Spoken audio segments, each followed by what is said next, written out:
Dans ce premier chapitre, nous allons répondre à la question suivante. Pourquoi construire une bibliographie? Après tout, on peut se poser la question puisque dans un certain nombre d'ouvrages, il n'y a pas spécifiquement de bibliographie. Certains essais, certains romans historiques, etc. etc.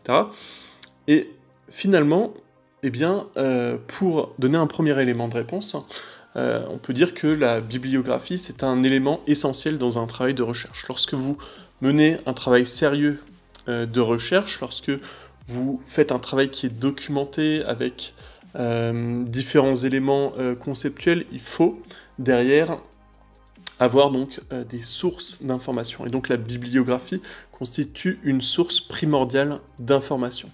Elle va indiquer la quantité et aussi la qualité de la documentation et de l'information critique sur lesquelles repose le travail de recherche. Donc plus un travail de recherche aura une grosse bibliographie, plus cela suppose que le travail que vous avez effectué est un travail qui a été documenté.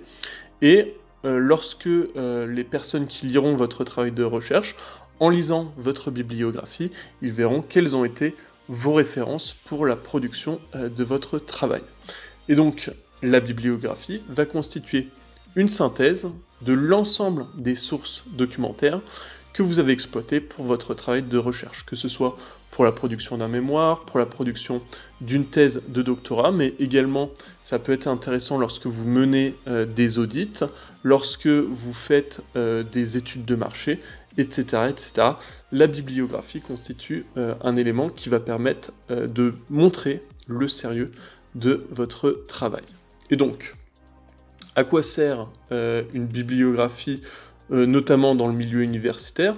D'abord, ça permet d'avoir une première approche de la littérature scientifique, puisque la littérature scientifique, c'est une littérature qui est très spécifique, qui répond à un certain nombre de codes. C'est une littérature qui est plutôt complexe, sur laquelle il faut réussir à avoir l'habitude d'utiliser, d'exploiter. Ça va permettre également aussi de faire ce qu'on appelle une revue de la littérature. Et donc la revue de la littérature permet de comprendre l'ensemble des théories autour de votre sujet de recherche. C'est-à-dire que lorsque vous menez une recherche, vous ne partez jamais d'une page blanche. Vous ne faites que mettre un caillou dans un édifice qui est déjà volumineux. Donc il n'y a pas de travail de recherche sans source à exploiter en amont. Et donc, le fait de construire une bibliographie, ça va vous permettre de voir quel est ce qu'on appelle l'état de l'art dans la discipline, dans la matière, dans la notion que vous souhaitez traiter.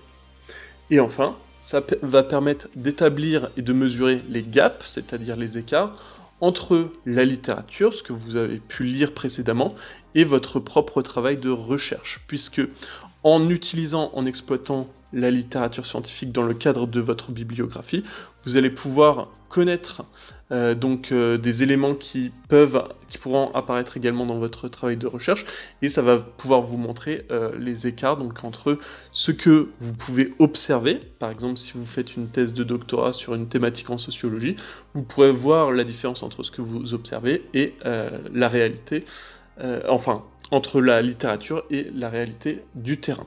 Voilà un petit peu les intérêts d'une bibliographie. Ça montre et ça démontre le sérieux d'un travail de recherche qui a été mené.